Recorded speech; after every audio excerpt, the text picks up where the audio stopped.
outlining something, it helps you see the big picture and see the relationships between the points. I'm just going to put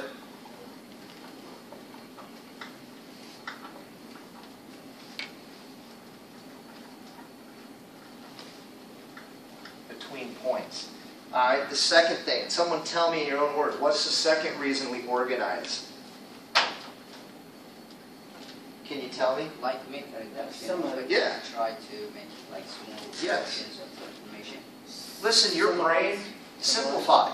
Can I just say simplify? Gather information.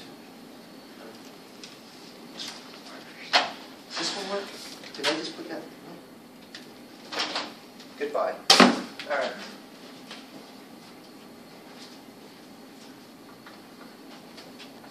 Listen, man, if you have like 30 pages of note, 30 pages of whatever, notes from the lectures, you can't remember it all. So you've got to organize it and simplify it so that you can stick it in your head. Maybe summarize it or... Exactly. That's why we summarize, that's why we organize. Okay? What's the third point? Well, yeah. Can I give you a recommendation? I remember when I started my master's program, and I kept getting the syllabus for each class, and it said to like read. I added up the pages I had to read and the information I had to get. It was 50 pages a day. I can't read 50 pages a day. I don't have time. Anyway, when I looked at it, it was like several thousand pages that I had to supposedly read. And I remember an older professor said, listen, just break it down by the number of days and read a little bit each day. And then review your notes. Yeah. So take good notes in class, right? Because the teacher's going to pull the important information from the textbooks and from the lecture. You can just gather those nuggets, just jot them down in an outline form. And then what I did is I would just take it like over lunch and maybe 2 or 3 times that week. I would just read over my notes real quick. Yeah? Or I would take the main points and I'd make a memory game. You know, fanboys for remembering the conjunctions? I would take the first letter of the main points of the lecture and turn it into like a word play. Does that make sense? Yeah. So when I got to the test, I could remember. But that's all about, it helps you to simplify, it just helps you to remember if you organize it and to show the relationships between what they're saying. And then lastly, yep.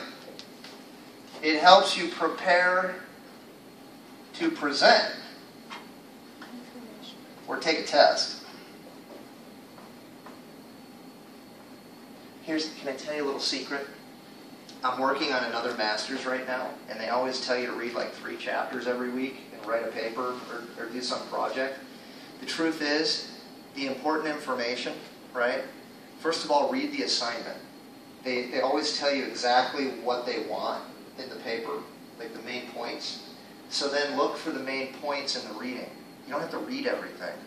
Go read the headings and see where that information they want in the paper is inside the book, right? Like if you go to, if you're looking for something specific, like I just wrote a paper on Arab Americans' influence on America, and they wanted, the teacher said in the paper, she wanted to know their influence on politics, influence on education.